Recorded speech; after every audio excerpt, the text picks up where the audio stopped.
Également en Turquie, élections qui seront un test pour le Premier ministre turc Recep Tayyip Erdogan, englué dans une présumée affaire de corruption. Chaque jour son lot de révélations sur les réseaux sociaux et du coup, le Premier ministre turc utilise les grands moyens. Il fait bloquer Twitter et Facebook. Fatma Kizilboga, notre correspondante à Istanbul, nous fait découvrir la machine Erdogan. Nous allons tenter de comprendre ce qui fait toujours son succès à cette machine, mais également ses faiblesses. Reportage. Dans les meetings d'Erdogan, les couples se séparent à l'entrée. Femmes d'un côté, hommes de l'autre, pour assister au grand show de la bête politique turque. Écharpe, drapeau, bandeau, ici, le culte de la personnalité est décomplexé.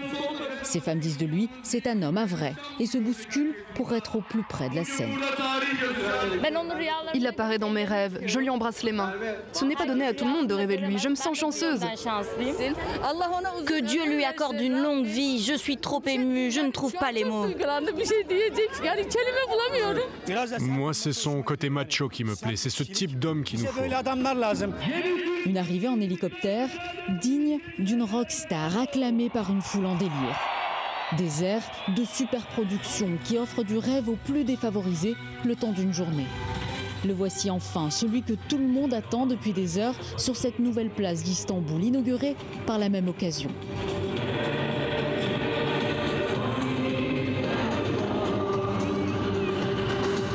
Cela fait un mois que le Premier ministre turc multiplie les déplacements à travers le pays pour peser de tout son poids dans les élections municipales. Le premier scrutin après des mois de contestation antigouvernementale sur fond de scandales politico-financiers. Et pour rallier ses troupes, l'homme prodige n'hésite pas à faire monter la pression. Pourquoi est-ce qu'on fait de la politique? Pour être le dirigeant, pour être au pouvoir. Regardez en Occident, les personnes qui perdent les élections se retirent. Mais chez nous, l'opposition, elle n'est pas comme cela.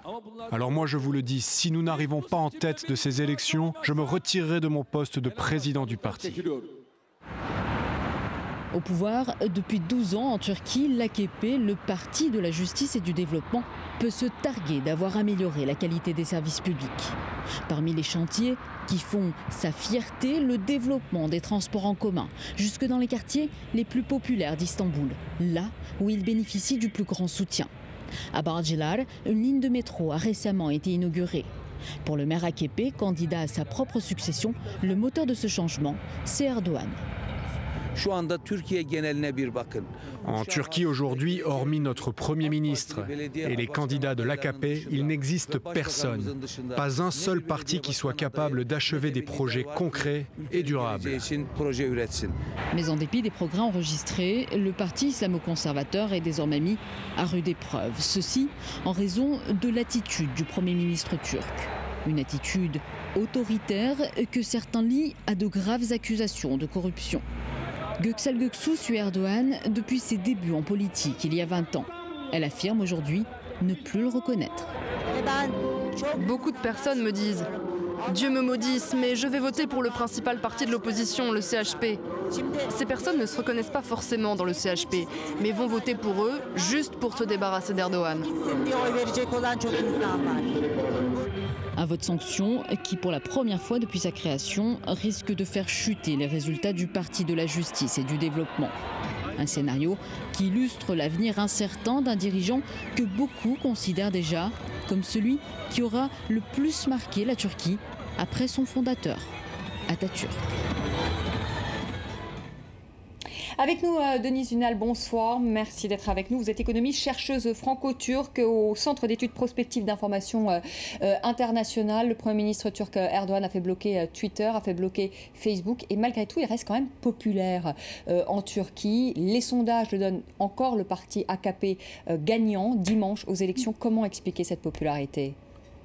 La Turquie est actuellement très divisée en deux camps. Le parti, les personnes qui soutiennent donc Erdogan malgré tout, parce qu'ils en ont vraiment bénéficié, comme on soulignait dans le reportage, d'une manière économique, mais aussi au début au moins au niveau des libertés, et parce que c'est une partie de la population finalement qui ne bénéficiait pas des mêmes avantages que les anciennes élites. Ce sont des couches populaires et Erdogan a su leur amener du bien-être. que ce soit au niveau de l'éducation, au niveau des revenus, au niveau des infrastructures, il a su faire ça. Cependant, il n'a pas su être finalement bon pour l'ensemble de la Turquie parce que depuis quelques années, il divise l'opinion. Au contraire, il est un peu comme d'autres autocrates. Je suis là, puisque j'ai été élu, c'est ce que moi je veux qui va être fait en Turquie. Et donc, il a une conception maintenant de la démocratie effectivement fondée sur les élections, mais une fois que les élections sont passées, il a le droit de tout faire. Est-ce que le problème de la Turquie, oui, est-ce que c'est pas le fait qu'il n'y ait pas d'alternative politique? Parce qu'aujourd'hui, le parti d'opposition, le CHP, ne mobilise pas les foules. Est-ce que c'est pas ça finalement le problème aujourd'hui, hein? Absolument. D'ailleurs, la Turquie n'est pas seule dans ces situations.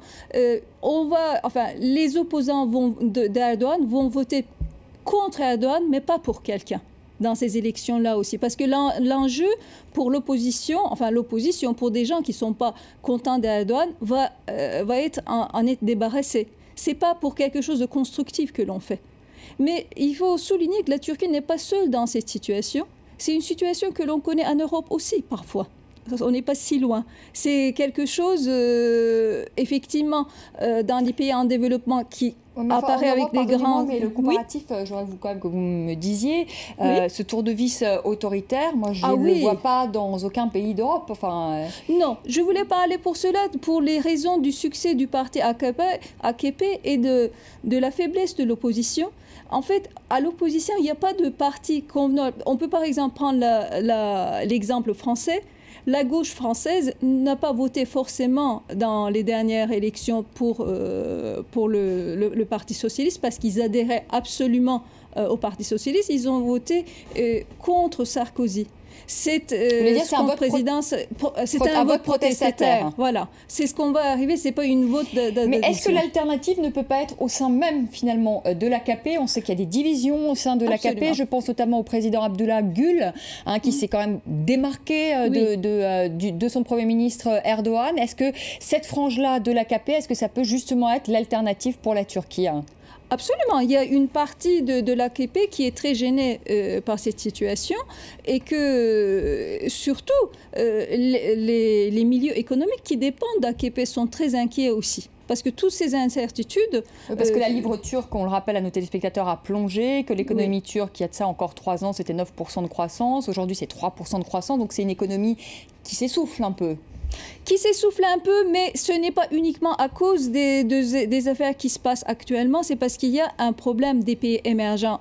La Turquie n'est pas la seule, mais la Turquie, avec ce climat-là, peut être beaucoup plus affectée que les autres. Est-ce que vous diriez qu'on se dirige vers une dictature en Turquie? Alors peut-être que le mot est un peu fort, mais je l'utilise parce que la Turquie est l'un des pays où il y a le plus grand nombre de journalistes aujourd'hui emprisonnés. On voit un Premier ministre quand même qui coupe l'accès à l'information, comme on peut le voir dans certaines dictatures. Est-ce que vous pensez que la Turquie se dirige vers ça et est-ce que le peuple turc acceptera ça?